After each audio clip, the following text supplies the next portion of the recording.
Сендер не балалар? Сәлеметсіздер! Қазір қай сабақ? Дүниетану! Жақсы. Қазір біз сіздермен көңіл күйімізді қалыптастыру мақсатында психология арқылы жасаймыз. Көк аспанда күн күлсін. Қайталаймыз. Күн аспанда күн күлсін. Бірге күлсін бүлдіршін. Бірге күлсін бүлдіршін. Көк аспанда күн күлсін. Көк аспанда күн күлсін. Жерге ұдайы нұр құйсын. Жерге ұдайы нұр құйсын. Енді көздеріңді жұмып, көңіл күйім жақсы деп ішімізден қайталаймыз. Мен сабақта аса зейінді боламын. Сабақ сендерге таңның қуанышын сыйласын. Жақсы, көзіміз ашамыз, орнымыз отырамыз. Балалар, енді біз дүниетану сабағынан өткен тақырыпты қайталау мақсатында қазір жұмбақ шешеміз, ол үшін балалар тыңдаймыз бірінші. Тыңдаймыз.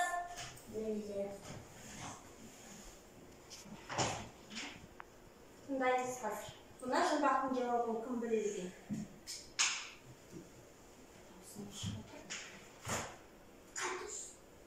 Тоқта десе мұрты ұзын, табаны мен жазық. Киімдердің қыртысын береді тез жазып. Ол не?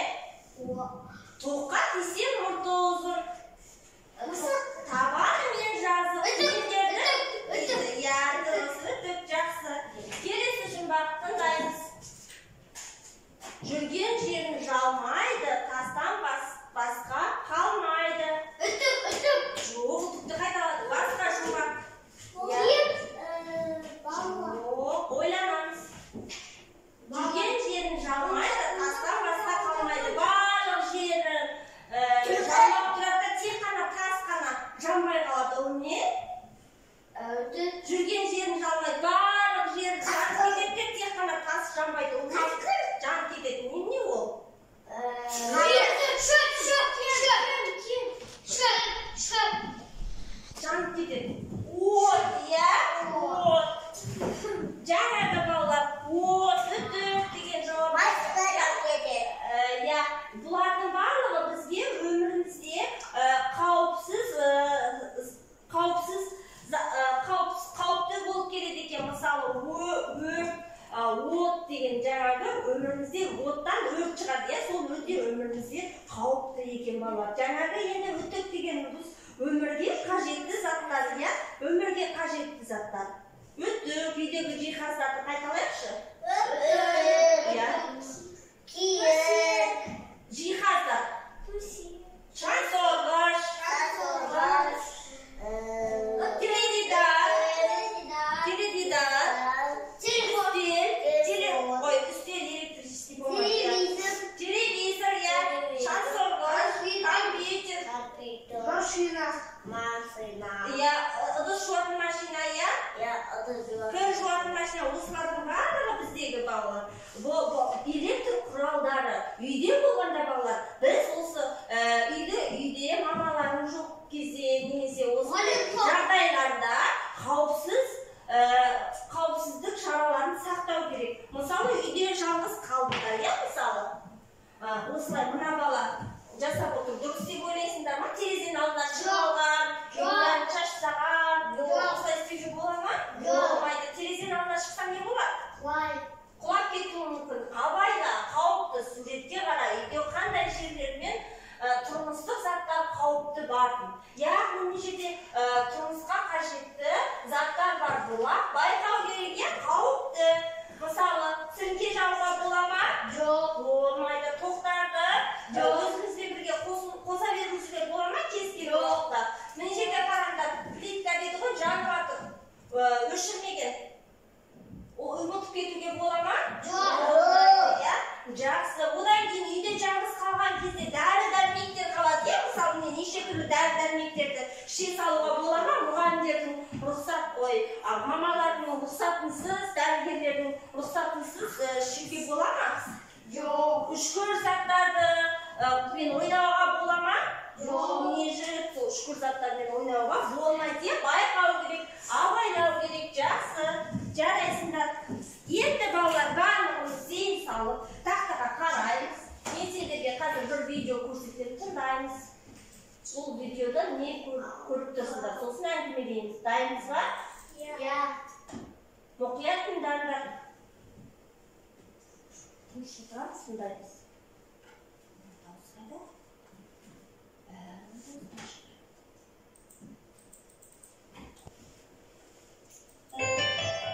Иә, балалар, денсаулықтарына өте үлкен жауапкершілікпен қарай біліңдер. Енді өрт қауіпсіздігі жөнінде сөйлесейік.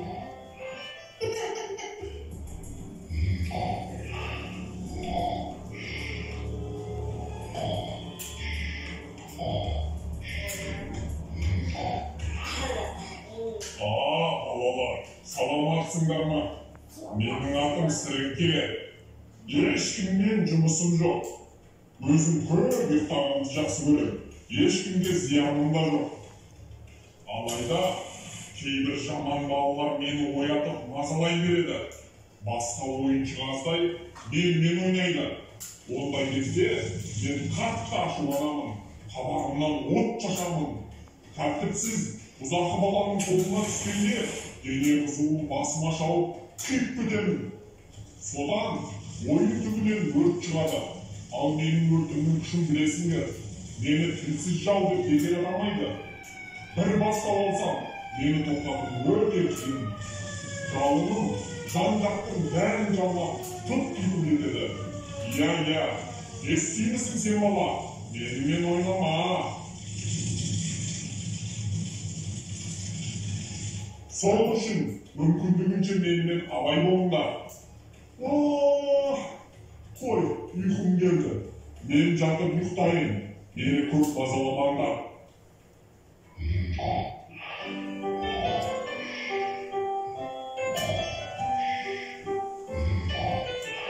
Көрдіңдер ме балалар? Өрт тілсіз жау. Сондықтан да абай болайық балалар. Өздеріне кішкентай балалардың қолдарынан сіріңке көрсеңдер, дереу алып қойыңдар. Өздерің де ойнамаңдар.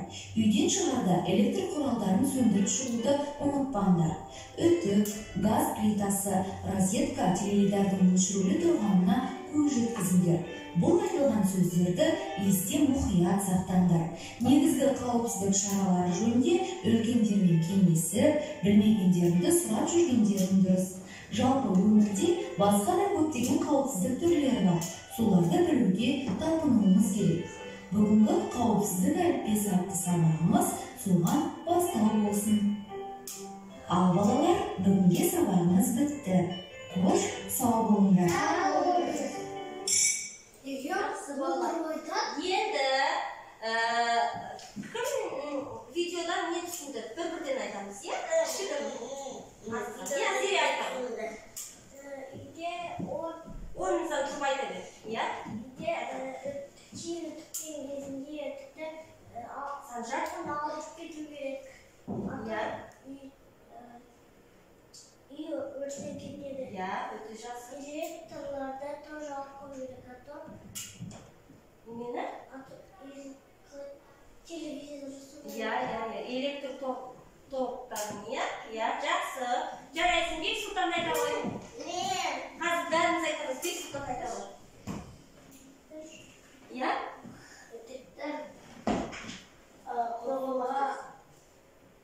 Үтікті қосуға қалдыруға болмайды. Пожар болады. Айзат?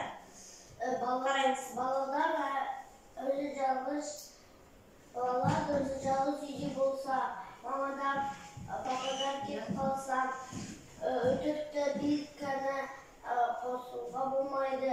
Ұмытуға болмайды. Пожар болады. Иә, өрт болады. Жақсы, Санжар айта ғой. Одан басқа не қосасың? Телефонды зарядкаға қосып қалдырып кетуге бола ма?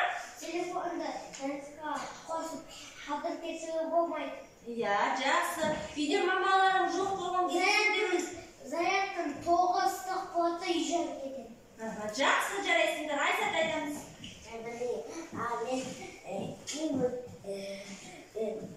Терезеде бала мамаға бізде кетканда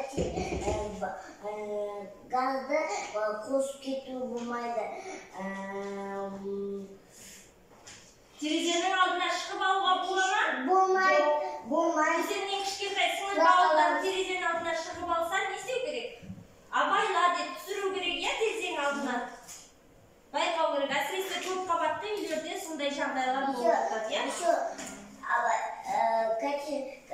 Далада үй жанқаза өтіне кісі сақтамыз. Пазарды сақтамыз. Иә, жақсы. Жақсы отыра ғой, жарайсың. Енді машина жанып кетеді. иә, байқау керек, иә, үйде қандай электр құралдары бар, үйде қандай қажетті заттар бар, барлығы жанып кету. Сондықтан біз не істеуіміз керек? Ұмытпай барлығын қадағалап қарап отыруларың керек. Енді барлығымыз қараймыз. Міне сендерге қазір постер берді. Мұнда постерде қараймыз. Не істейміз? Ол үшін міне бірінші не істеуге болады? Птичка беріп тұр, иә? Соған қатысты реттеп жатсаңыз. Ал мұнда не істеуге болмайды? Рұқсат жоқ, қызылмен белгіленіп тұр. Яғни бір-бірден сурет жапсырамыз. Қазір келеміз. Зере келе ғой. Мына жерде таңдаймыз. Иә. Қайсысын сен алуға болады? Мына жерде қайсысын алу? Сен төртінші, мен үшінші. Иә. Я Жақсы. Жақсы. Келесі кім келеді?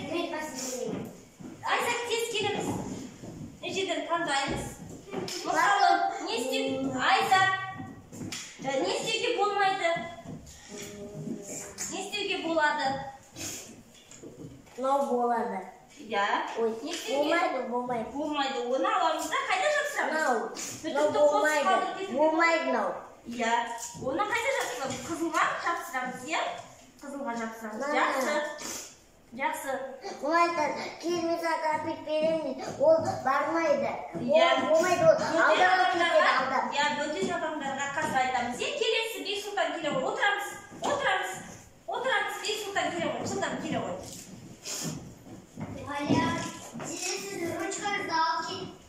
Иә, не жерде алуыңа болады, не жерде құрал жабдықтарды алуыңа болады, мысалы. Неше түрлі құрал жабдықтарды жапсыруыңа болады. Иә. Мынаны былай жапсыруға болады, иә? Электр несін қолдануға бола ма? Иә.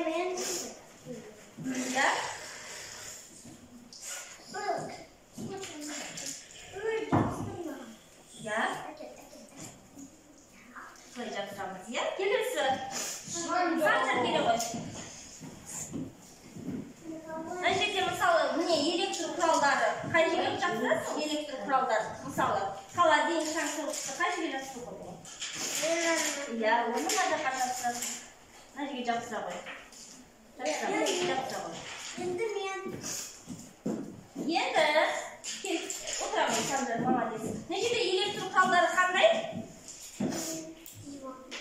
Диван елеп топқа қоймаймыз ба диванды? Иә. Телевизорды қосып қоямыз. Бізге жапсырамыз, иә? Келесі. Айзат келе ғой. Топқа қосатын электр құралы. Қайсысы? Қандай құрал? Иә. Холодильник, иә? Жапсырамыз. Скотчы бар, жапсырамыз. Жылдамдап жапсырамыз. Тез жапсырамыз. Келесі Бексұлтан дайындаламыз. Келе ғой. Электр құралдары қайсысы? Топқа қосатын. Төсекті қосамыз ба топқа? Жоқ, қайсың? Иә, шар, сорыншты қосамыз. Иә, мында жапсырамыз.